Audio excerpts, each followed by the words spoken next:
From fear to fearless. As she sat at her desk on her first day at the top marketing firm, Emily felt a wave of panic wash over her. She had landed her dream job, but now she was faced with the daunting task of living up to her own expectations. What if she wasn't good enough? What if she failed? What if she wasn't smart enough, or talented enough, or experienced enough? The doubts swirled in her head like a tornado, making it hard to breathe, hard to think. She felt like she was drowning in a sea of uncertainty. For weeks, Emily struggled to keep up with the demands of her new job. She would spend hours poring over reports, trying to make sense of the data, but her mind would keep wandering back to those pesky doubts. What if, what if, what if? She began to feel like she was losing herself in the process. She was so focused on not failing that she had forgotten how to live. Her relationships with her friends and family began to suffer. She would cancel plans at the last minute, citing work as an excuse. She stopped going to the gym, stopped reading, stopped doing all the things that brought her joy. She was stuck in a rut, and she didn't know how to get out.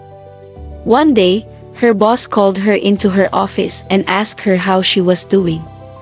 Emily broke down in tears, confessing her fears and doubts.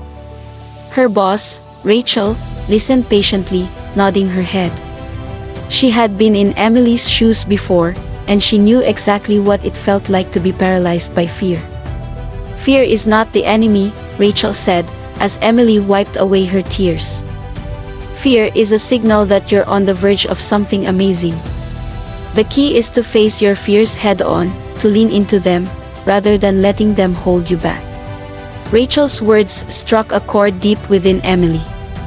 She realized that she had been letting fear hold her back for far too long. With newfound determination, Emily left Rachel's office that day. She was ready to face her fears, one by one, and she was ready to come out on top. It wasn't easy, of course. There were still days when the doubts crept in, when the fear of failure seemed overwhelming. But Emily had learned a valuable lesson, that fear is not something to be feared, but something to be faced. She started small, taking on tiny challenges that pushed her out of her comfort zone. She spoke up in meetings, even when her voice was shaking.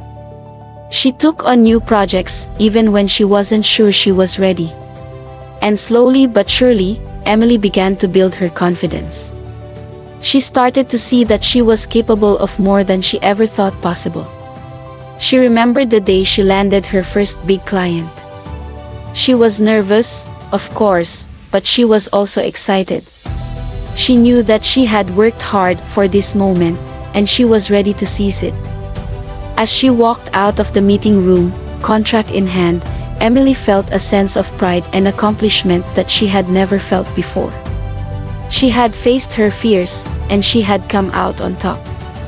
Over the next few months, Emily continued to push herself outside of her comfort zone. She took on more challenging projects, spoke at industry events, and even started her own blog. And with each success, her confidence grew.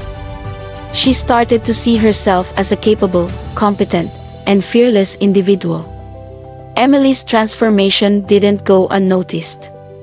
Her colleagues began to see her in a new light, as a leader and a trailblazer. Her clients were impressed by her creativity and her work ethic.